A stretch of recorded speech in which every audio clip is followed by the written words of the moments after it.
Mike 0, Juliet Charlie Foxtrot. Mike 0, Juliet Charlie Foxtrot, GM3YXM. There is life out there. Hello, my name is Dave, and I'm in the southwest of Scotland, about 50 miles south of Glasgow, near Dumfries in Galloway.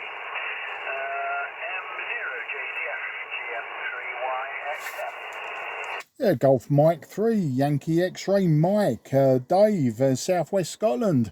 You've got Mark, Mike 0, Juliet Charlie Foxtrot, down here in Sidcup in Kent. So diagonally opposite you, almost the length of the country from where I am to where you are, I suppose. Well, at least we're going the length of England diagonally. But yeah, I'm running just about 20 watts here, 25 watts, maybe a little bit more. A 90-foot long wire, an inverted U random long wire, and the radio is an IC-7300, just come off of the Cray Valley Radio Society, first Monday of the month, top band net, and I could see on the scope and a faint signal, and when I tuned up here, there you were calling CQ, so I thought I'd jump in and say hello and just try my luck and see if I could make the distance with my random antenna, and I have. I'll give you a report on the next over, but you're over the nines, definitely over the nines, with a good Radio 5 there, Dave. GM3YXM, this is M0JCF.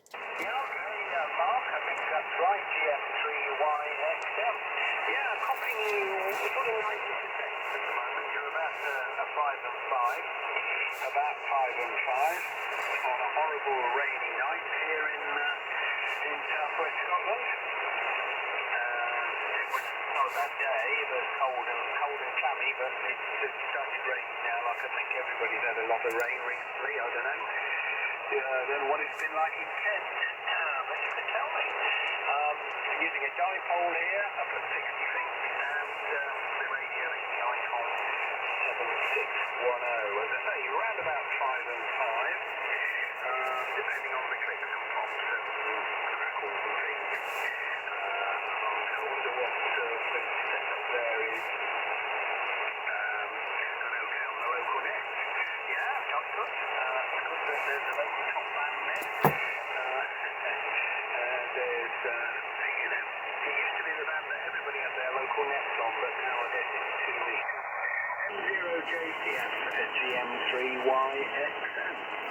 Yeah, GM3YXM M0JCF are returning, and just double check the power. Yeah, around about 25 watts is all I'm transmitting. We was on 1.908, so we was down there in the 32 watt portion of the band, and to be honest, without double checking the band plan, I don't know how far up or down either side of where we were that power limit extends. I really should know, but off the top of my head I don't. I just do not come on top band enough. I just know that when we have our net, our first Monday of the month net, we always, we're in the 32 watt section of the band, so I just playing it safe here and just keeping the power nice and low, and you can advise me otherwise.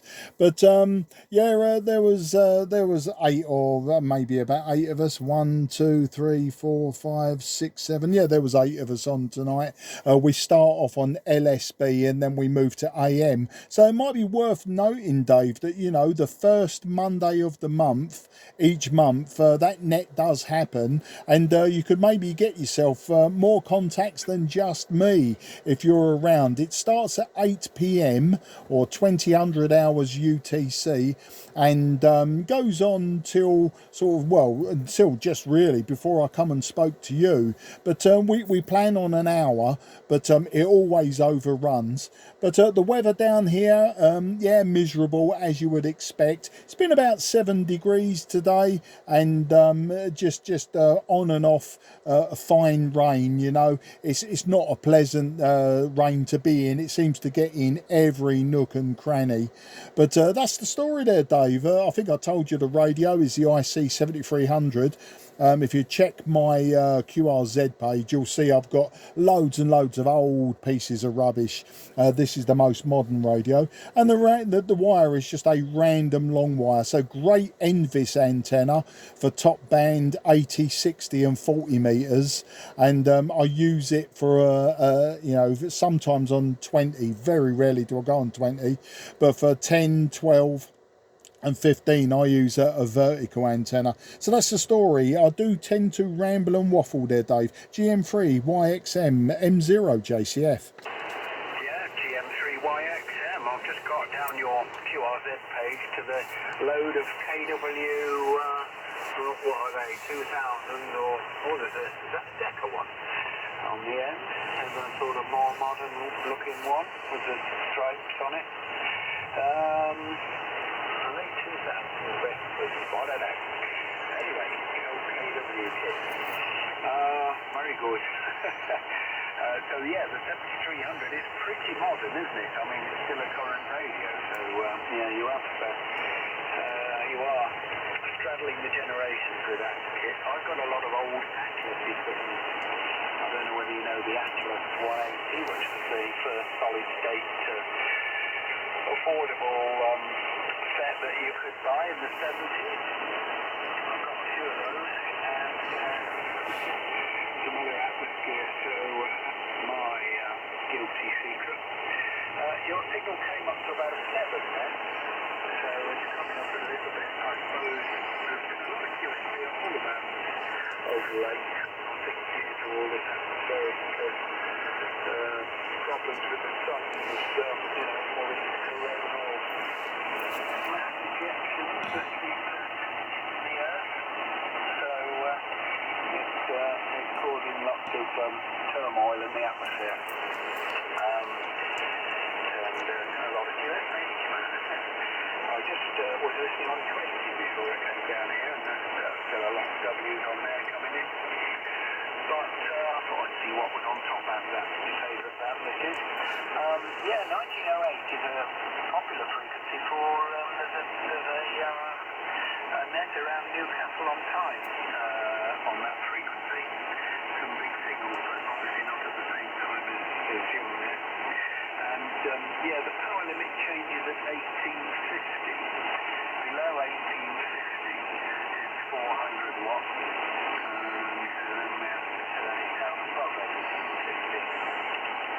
So it's nothing, there's no change in the middle of the band where you were. It's all, as you said. Okay, I'll cut it back and see how the signals hold up.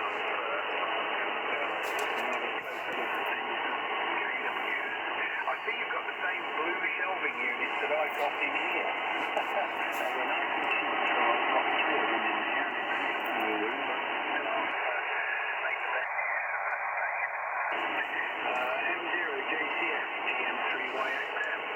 Yeah, GM3YXM M0 JCF. Oh, thanks for the clarification on the power limit. Yeah, as I say, I don't come here often enough, and generally, if I do, I normally quickly open up the band plan and then just make sure that, you know, I'm not upsetting anyone. But I think, you know, the 32 watts is a legacy power limit, isn't it, for, I don't know, the military or something like that, because we were secondary users.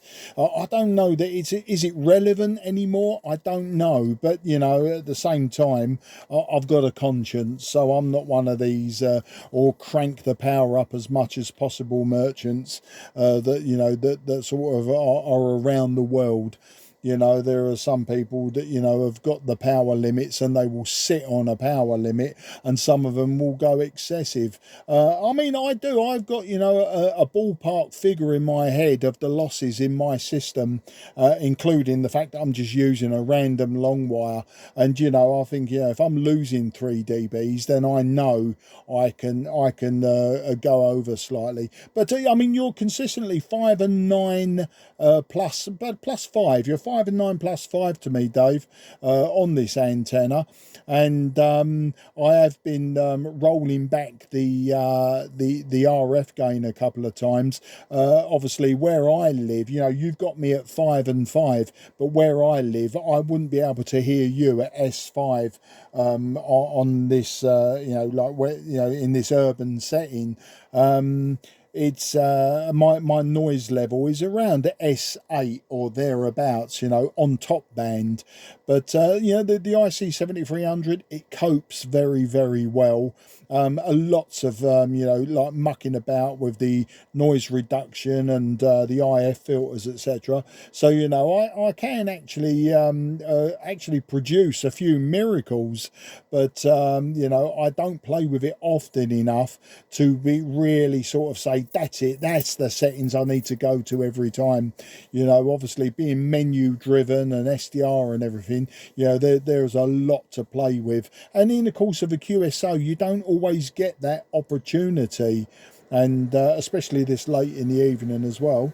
But the KWs, yeah, coming back to your question of the KWs, I do actually have a KW 2000, 2000A and a 2000B. Now I've got 2 A's, 2 B's, 2 Atlantas, and the reason I've got those 6 radios, that's the 2 Atlantas, 2 B's and 2 A's, is because there was a silent key quite near to where I live, and it's the it was the niece, his niece, has been selling stuff on eBay. Now, what I bought from her originally on eBay was the linear amplifier, the KW 400 watt linear amplifier, plus a spares and repairs one. So that was the start of it. And when I went round their house, she kindly asked would I like to have a look through the other stuff, and I basically said, you know, well, if you've got any more KW, I'd be interested.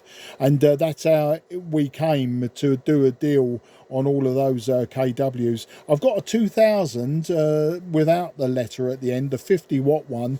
The 2000 one is the one that's in duck egg blue, and they all need working on, you know, they all need some form of restoration or modification or power supplies building for them. I do have several power supplies, and in fact we've just been talking about that on the net, because you know, Cray Valley Radio Society, they get involved in the KW weekend every year in January.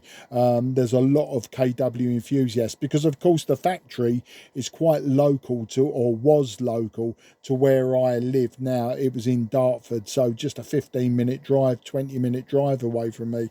So yeah, that's why I got all the KW. And the one that you saw was Decca, that was the station monitor, you know, the little oscilloscope, and that works really well. And of course you can put that on any radio. I've had it on a few radios. Just, you know, just look at the waveforms really. You can't do a lot more than just see if you're clipping, you know, flat topping, that sort of thing, especially on SSB. But you know, a fun thing to have, you know, and it all come as part of the package. So yeah, I wasn't going to turn it down, and and that's the story. But you know, I've got, as you see from that QRZ page, you know, I've got a lot of old rubbish there. Basically what I did is I retired just over a year ago, and I sort of tried to buy stuff before I retired so I wouldn't have to pay for it when I'm retired, if that makes sense. But I seem to have bought a little bit too much for the retirement, and maybe a little bit, you know, bitten off a little more than I can chew. So we'll see how it goes. As I say, some of it will be going to new homes, and some of it will be restored almost immediately, and some of it will just be a future project that may or may not get done. I don't really want to sit on it when someone else can make good use of it and get pleasure out of it. So we'll just have to see. You know, it's early days yet, but I've got some radios that I can use, and that's good enough for now. So that's the story. GM3YXM M0 JCF. Yeah, okay, Mark. GM0JCF, GM3YXM. Yeah, well, the trouble with old rigs is, you know, you can spend a happy few hours, or probably quite a lot of hours, getting it all working, fixing all the faults, and then you think, well, that's good, and you work somebody on it, and you put it away, and then you come back to it 6 months later and turn it on, and it doesn't work again. It's got another set of faults that appeared. So it provides long and continuing entertainment to your old rigs. So it depends really what you want from the hobby, doesn't it? If you want to come on and waffle, then you want a rig that just works, but you've got the lot. You've got the nice reliable 7300, and you've got the load of old stuff that keep you occupied in your retirement. Very good. Same here, of course, but I don't know. I do get a bit fed up of it sometimes. My working life used to be repairing equipment as part of it anyway, and you know, you don't really want to be doing it all day every day, do you? So I enjoy messing about with aerials and this, that, and the other when the weather allows. It's not very good at the moment. Oh, keep it out there. I think we're all good. So anyway, that's the story from this end. And as for the call this evening, Mark, good luck with the old wirelesses. Yeah, I know a few people who've got the KW bug. One of the king of the KWs, I think, is G3ZPS, Zulu Papa Sierra. He's probably not far from you. Where is he? He knows everything about KWs. Let's have a look. Where he is? Hang on. Dartford. So he's not far away. Well, he's in the same county. Anyway, there we go. Back to you, GM0JCF, GM3YXM. Yeah, GM3YXM M0 JCF. Yeah, I know Steve very, very well. He's been round my QTH quite a few times. He's had equipment off me. And yeah, I've been round his QTH, and you're quite right. I mean, KW and Drake and other radios coming out of his aerials. He has got a massive and a very superb collection. And in fact, I took a radio round to his house just a few months ago.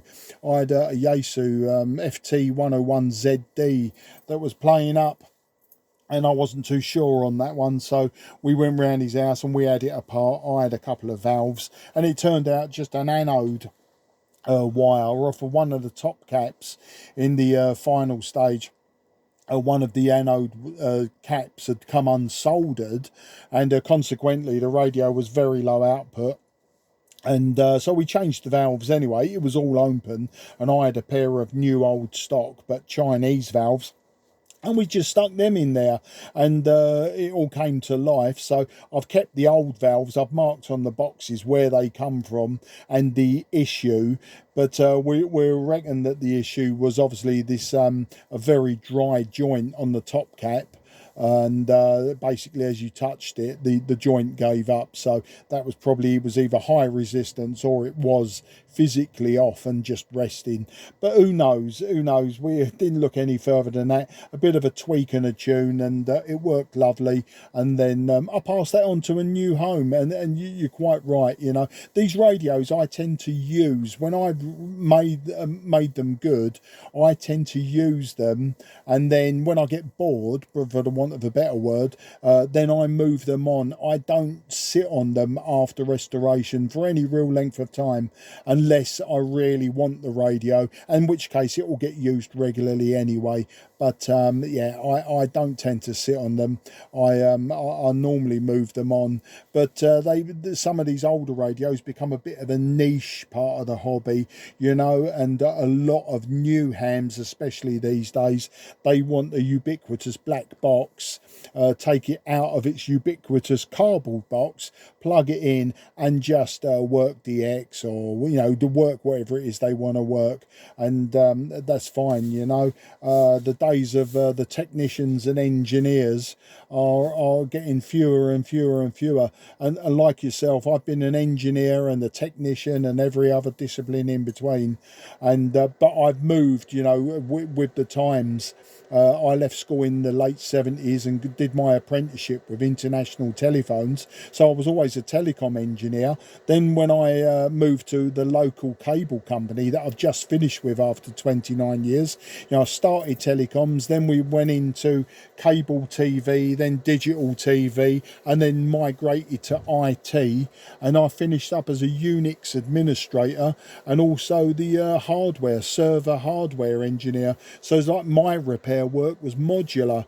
You know, we weren't down at component level anymore. It was all modular and software. But there you go. That's progress for you. And I suppose it's why I still enjoy reverse engineering and stepping back into the old valve and hybrid stuff, and homebrew. I still homebrew as well. I still enjoy it. Anyway, I see the clock there, Dave. It says it's 9:45. I've been up here in the loft making a noise a lot longer than I said to my good lady wife I would. So I'm going to go QRT now and drag me fat body out of this loft and start it all again tomorrow at some time, I'm sure. But great to work you on top band. Great to do the distance up there to Scotland on a lower power as well, which was nice. It just proves a point, doesn't it, that, you know, we don't need 1.5 kilowatts and a huge great beam just to work, you know, into G, etc. We can sit here on the old-fashioned band, medium wave, you know, with all the pops and crackles and noises that goes behind us. It's quite nice, you know. It takes me back to my shortwave listening days as a boy in the early and mid 70s, you know. Happy days, which are sadly quite gone now, you know, unless you want to listen to Radio China International all over the shortwave bands, you know, it's all gone. And likewise, the medium wave DXing has died a death due to local QR Mexico and everything else. Anyway, I'm waffling now, Dave, so I will wish you a very best 73. Hope you get some more contacts this evening. And until the next time, and I'm sure we'll work again, I'll say have a happy Christmas and bye-bye for now. GM3YXM, this is M0JCF. Yep, GM3YXM. I still enjoy a bit of medium wave. Well, not DXing so much as seeing what I can hear during the day, because it is a lovely quiet QTH here. And but the medium wave stations are all disappearing one by one. All the Bauer group medium wave stations, greatest hits and smooth and all these things are all getting turned off. One by one they disappear. Soon they'll probably turn Droidwich off, and you know, all the big ones will go as well. And then what we will listen to? The rubbish. We have to listen to the Spanish. They don't seem to have turned anything off.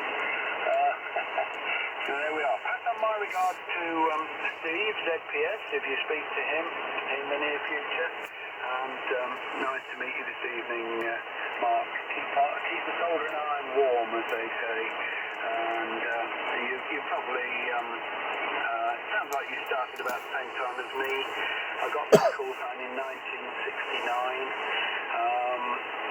So I was still at school then, but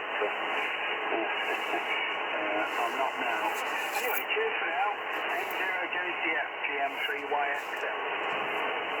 Yeah, probably I left school, yeah, late 70s. So, but I did fail the RAE in 1978. There you go. I was still a teenager, still a schoolboy, and thought I knew everything when in fact I knew absolutely nothing technically. I just knew how to build a radio and listen to shortwaves. But you know how you are when you're 14, 15 years old. It's all bravado and ego, isn't it? And yeah, I got told that wasn't right. 73, happy Christmas. Bye bye for now. M0JCF is now clear with GM3YXM. Cheers, mate. Yeah, cheers to Mark and have a good Christmas to GM3YXM. Good listening.